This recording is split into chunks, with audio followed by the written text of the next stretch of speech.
స్థానిక సంస్థల ఎన్నికల్లో సీఎం రేవంత్ రెడ్డి రాష్ట్ర కేబినెట్ బీసీలకు 42% రిజర్వేషన్లు కల్పించడం ఓ వరమన్నారు ప్రభుత్వ విప్ బీర్ల ఐలయ్య. బీసీల తరపున సీఎంకు ప్రత్యేక ధన్యవాదాలు తెలుపుతున్నామన్నారు. ఇక రిజర్వేషన్లతో బీసీలకు పెద్దపీట వేసిన ఘనత సీఎం రేవంత్దేనన్నారు. కామారెడ్డి డిక్లరేషన్ను అమలు చేసిన ఘనత కూడా సీఎం రేవంత్ రెడ్డికే దక్కుతుందన్నారు బీర్ల ఐలయ్య.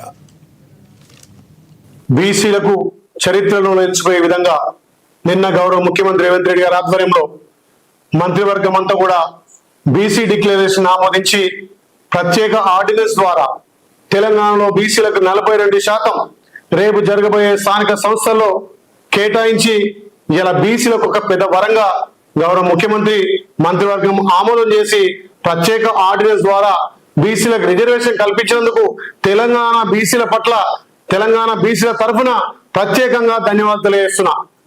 మా గౌరవ భావి ప్రధాని రాహుల్ గాంధీ గారి ఆలోచనను తెలంగాణలో పూర్తిగా ఇంప్లిమెంట్ చేసి గతంలో కామారెడ్డిలో బీటీ డిక్లరేషన్ ను ఇలా ఇంప్లిమెంట్ చేసి నిన్న మంత్రివర్గం ఆమోదం చేసి బీసీలకు 42% ఇలా రిజర్వేషన్ ఇచ్చి బీసీలకు పెద్దపీట వేసిన ఘనత గౌరవ ముఖ్యమంత్రి రేవంత్ రెడ్డి గారిది.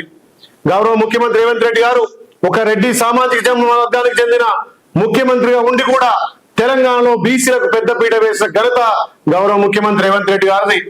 ఈ తెలంగాణలో ప్రియతమ నాయకుడు రాహుల్ గాంధీ గారు ఆలోచన చేసి ఇలా కులగణనతో పాటు ఎస్సీ వర్గీకరణతో పాటు బీసీలకు పెద్దపీట వేసిన ఘనత కాంగ్రెస్ పార్టీది, గౌరవ ముఖ్యమంత్రి రేవంత్ రెడ్డి గారిది. ఇలా మా ఏసీ అధ్యక్షుడు ఒక దళిత వర్గానికి చెందిన వ్యక్తి. ఇలా తెలంగాణలో పిసిసి అధ్యక్షుడు ఇలా ఒక